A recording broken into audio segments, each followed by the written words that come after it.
अभी तक तो ठीक से बारिश के मौसम की शुरुआत भी नहीं हुई है, लेकिन उसके बावजूद भी वडोदरा महानगर पालिका की हुई कामगिरी की पोल खुलती हुई नजर आने लगी है। दरअसल वडोदरा के अलकापुरी इलाके का ये नज़ारा है, जहां पर कुंज सोसाइटी मौजूद है। इस सोसाइटी में पैचिंग करके सड़क निर्माण का कार्य करवाया गया था, लेकिन आपको बता दें कि कल जो बारिश बरसी उसमें कुंज सोसाइटी की सड़क पर एक बड़ा सा गड्ढा पड़ गया। दरअसल वहां पर सड़क ढह गई, जिसकी वजह से एक आइसर टेम्पो उसमें फंस गया। कल रात को तकरीबन 4 बजे के आसपास आइसर टेम्पो जब यहां से गुजर रहा था तब सड़क बैठ गई थी, जिसकी वजह से आइसर टेम्पो उसमें फंस गया था। आज सुबह वडोदरा शहर कांग्रेस प्रमुख ऋत्विक जोशी वहां पर पहुंचे और उनकी ओर से वडोदरा महानगर पालिका के पदाधिकारियों पर इस मामले में गंभीर आरोप लगाए गए। तब आइए सुनते हैं इस पूरे मामले पर वडोदरा शहर कांग्रेस प्रमुख ऋत्विक जोशी ने क्या कहा है। प्रथम ग्रासे मक्षिका અને એ બંધ બેસતું આવે છે।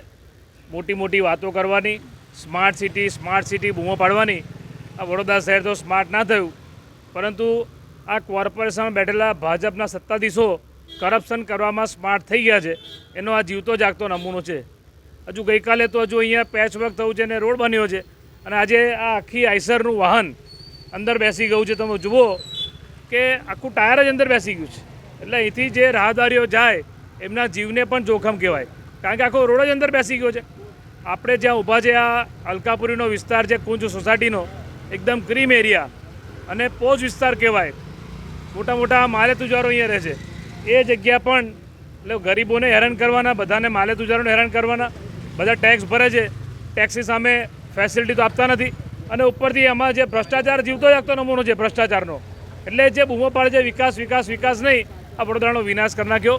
ભારતીય જનતા પાર્ટીના સત્તાધીશોને શરમ આવી જોઈએ। અને એટલા માટે હું હંમેશા કહું છું કે વડોદરા મહાનગર સેવા સદનને આ લોકોએ વડોદરા મહાનગર મેવા સદન બનાવ્યું છે, અને આ કોર્પોરેશનની અંદર જે સ્ટેન્ડિંગ કમિટી છે ત્યાં માત્ર 3 જ વસ્તુ થાય છે, મીટિંગ, ઈટિંગ ને ચીટિંગ। આ એનો ઉદાહરણ છે।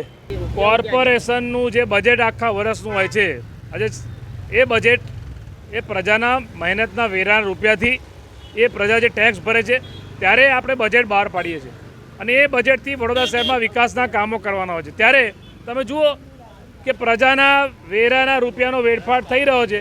એનો પણ આ જીવતો જાગતો નમૂનો છે કે હજુ તો વરસાદની શરૂઆત પણ થઈ નથી, એ પહેલાં જ આખો રોડ બેસી ગયો। એટલે આ વડોદરા શહેરમાં આ લોકોએ શું કામ કર્યું હશે એ બહુ મોટો પ્રશ્ન છે। કરોડો રૂપિયાના ખર્ચા કરવાના, ઓન પેપર બિલ બતાવી દેવાના, પરંતુ જ્યારે તમે સ્થળ પર આવો અને જુઓ તો આવા ખાડા જોવા મળે। માટે જ વડોદરાનું નામ ખાડોદરા પડી ગયું છે। हमसे जुड़े रहने के लिए हमारे YouTube चैनल को सब्सक्राइब करें और नई वीडियो की नोटिफिकेशन के लिए बेल आइकॉन को दबाएं।